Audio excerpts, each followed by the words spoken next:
आज 29 जनवरी 2025 का दिवस है और माघ मास की अमावस्या भी है। संपूर्ण माघ का महीना दान पुण्य करने के लिए वेदों में, शास्त्रों में पुण्य का महीना बताया गया है। और इस महीने में आज मौनी अमावस्या का दिन है।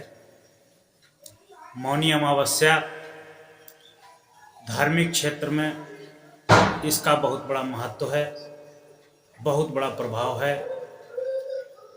मौनी अमावस्या के दिन पवित्र नदियों में, गंगा में, यमुना में, त्रिवेणी संगम में, हरिद्वार में, नर्मदा में, शिप्रा में, सरयू में आदि नदियों में स्नान किया जाता है। स्नान करके दान पुण्य करने का प्रावधान है। दान पुण्य करने और शांत रहने से, मौन रहने से जीवन में सुख शांति मिलती है।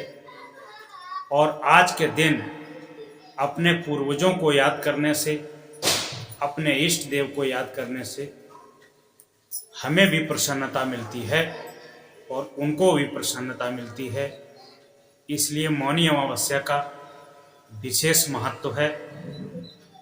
आज के दिन सभी लोग अपने अपने अनुसार स्नान करेंगे, अपने इष्ट देव का ध्यान करेंगे, अपने पूर्वजों का ध्यान करेंगे और मन वांछित फल पाने की कामना करेंगे और अपने पितरों को, अपने पूर्वजों को खुश करने का कार्य करेंगे।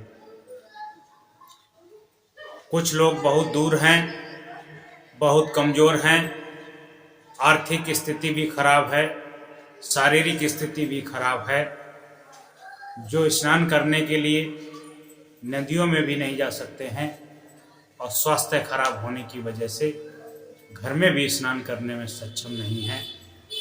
वह लोग घर में गर्म पानी करके स्नान कर लें और अपने पूरे घर को साफ सुथरा स्वच्छ रखें।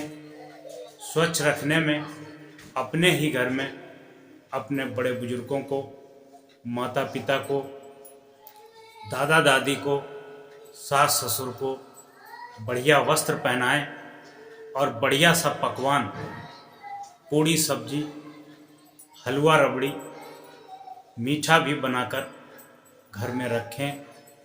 सर्वप्रथम से अपने घर के बुजुर्गों का भोग लगाएं, उन्हें खाना खिलाएं। सभी लोग अपने घर के बुजुर्गों का चरण छू करके आशीर्वाद लें और एक बार अवश्य कह दें कि जाने अनजाने में मुझसे कोई गलती हो तो मुझे क्षमा करना, और उनको बढ़िया से सुंदर थाली में खाना भोजन परोस करके देना।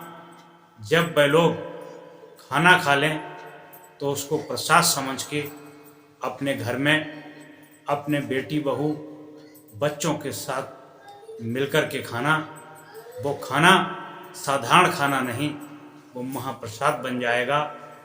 और तुम्हारे भाइयों में, देवरानी जेठानियों में, सास बहू में किसी तरह का मनमुटाव हो, किसी तरह का ईर्ष्या द्वेष हो, मौनी अमावस्या के पर्व पर मौन होकर के उनसे क्षमा याचना कर लेना, उनसे क्षमा मांग लेना कि जाने अनजाने में मुझसे जो गलती हो गई हो उसे क्षमा करना, उसे माफ़ करना।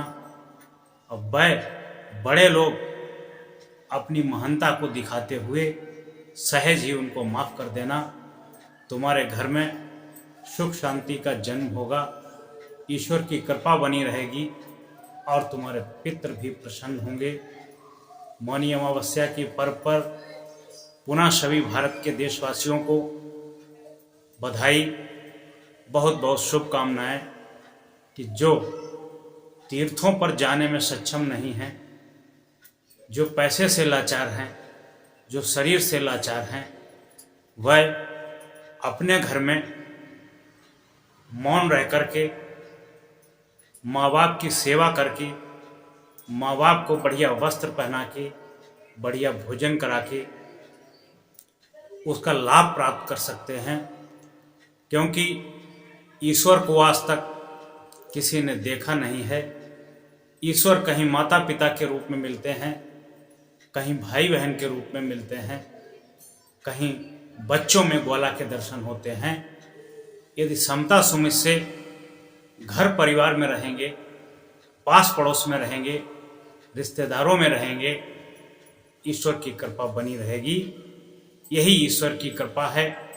जिसके अंदर दया है, जिसके अंदर प्रेम है, जिसके अंदर करुणा है, वही भगवत लक्षण होता है, वही ईश्वर का रूप होता है।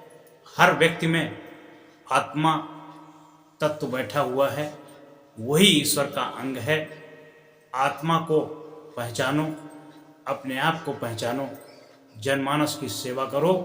तुम्हारी सेवा करने के लिए सभी तैयार हैं। आपका जीवन मंगलमय हो, आपका कल्याण हो। गुरु महाराज की कृपा आप पर सदैव बनी रहे।